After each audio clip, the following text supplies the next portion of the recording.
Okay, let's dive right in. Have you ever been walking downtown and just felt oddly disconnected from those massive, rigid glass boxes everywhere? Well, you're not crazy. You're intuitively sensing a geometric problem.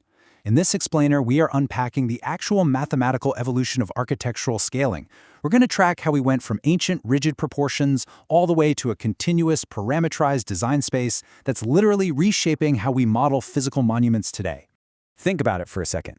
Why do our modern cities often lack the linked, organic scales and that visual harmony we find so effortlessly in nature? When you look at a tree or a fern or even a coastline, your brain just easily processes the transitions from the massive trunk all the way down to the tiniest leaf. But in our built environment, that connection is severed. It's completely broken. To answer why that is, here is our roadmap for this explainer. We'll hit the architectural scale problem, Vera's metallic means, the scale collapse limitation, the base scale solution, and wrap up with continuous parametric design. Starting right off with Section 1, the architectural scale problem. So, moving beyond just aesthetics and getting into the actual math of human environments, our 20th century built world suffered from some massive mistakes of scale. We consistently failed to connect small spaces to large ones. Just look at the contrast with contemporary fractal structures like Federation Square, Story Hall. For decades, stubborn traditional industrial design just stripped away connected scales, and they replaced richly linked spaces with what mathematicians call a fragmented, disordered geography. And mathematicians, take Nikos Salingaros for example, point out that this self-similarity isn't just some cool aesthetic gimmick. It is an absolutely crucial characteristic of human environments that makes them easier to comprehend. When a building's boundary is perforated with smaller structures, like colonnades, doors, and windows that gracefully repeat at smaller and smaller scales, our brains find that environment deeply intelligible. It perfectly reflects the biological scaling laws we actually evolved with. Moving on to Section 2, Vera's metallic means. Now, to inject this natural scaling into buildings, architects needed a robust proportional toolkit. Enter Dr. Vera de Spinedel. She introduced the metallic means family, which brilliantly generalized the famous golden ratio into silver, bronze, and other metallic means to act as structural solutions. For centuries, the golden mean was the total darling of Greek architecture, and later Le Corbusier's modulor. The silver mean secretly powered the Roman system of proportions. Spinedel's work essentially proved that these weren't just random lucky numbers. They were part of an entire mathematical family. Now, her exact words mention positive quadratic irrational numbers, which honestly is just a very fancy way of saying these numbers possess a completely unique additive geometry. When you use the metallic means, the parts naturally add up to the whole. That makes them incredibly powerful for designing nested, recursive spaces that don't awkwardly overlap or leave weird gaps. They're basically the ultimate geometric building blocks. Which brings us to Section 3, the scale collapse limitation. But here's the catch. What if an architect needs a proportion that sits exactly midway between silver and gold? That introduces a massive roadblock in modern design. Think of the metallic means like an old vintage radio, but it only has 3 preset buttons: gold, silver, bronze. If the physical constraints of your building site demand a structural decay rate that falls somewhere in the static between those buttons, well, you're out of luck. You're forced to make discrete jumps rather than smoothly tuning the frequency to fit your exact acoustic or structural needs. So, the absolutely crucial point here is that being trapped in these discrete jumps causes a scale collapse. When you try to build practical, recursive monuments using only fixed ratios, you lose control of the spatial decay. If your nested spiral grows too fast or shrinks too slowly, you can't micro-tune it.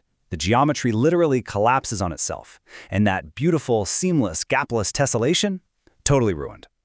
So how do we fix this? Section 4. The base scale solution. To solve this scale collapse, we have to bridge those discrete gaps. We need to go continuous, inner Thales theorem.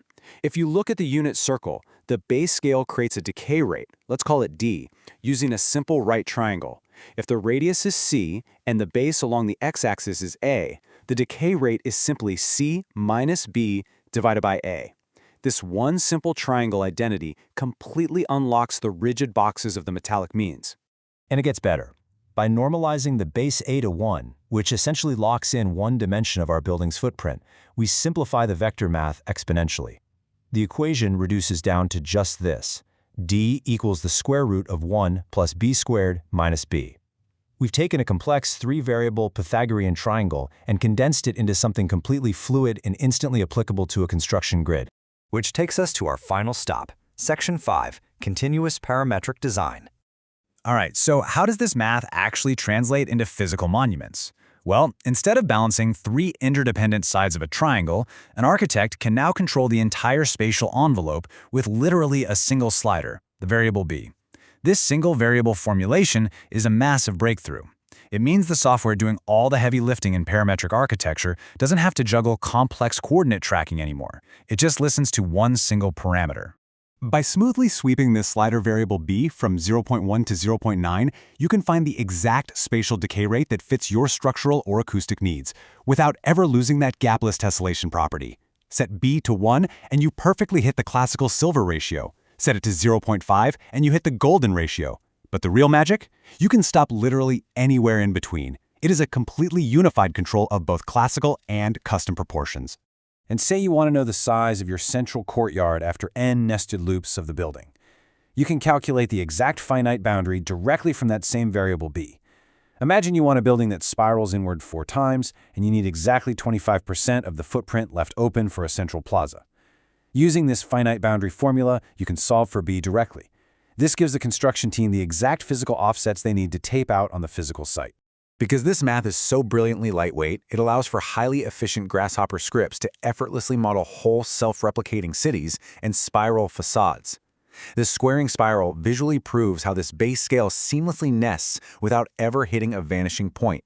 The coordinate step size of each structural column or facade panel scales absolutely perfectly, making it trivial to write the code for these environments. So, now that the base scale has officially conquered spatial decay, we're really left to wonder, how will this continuous parametric freedom ultimately reshape the physical spaces we inhabit tomorrow?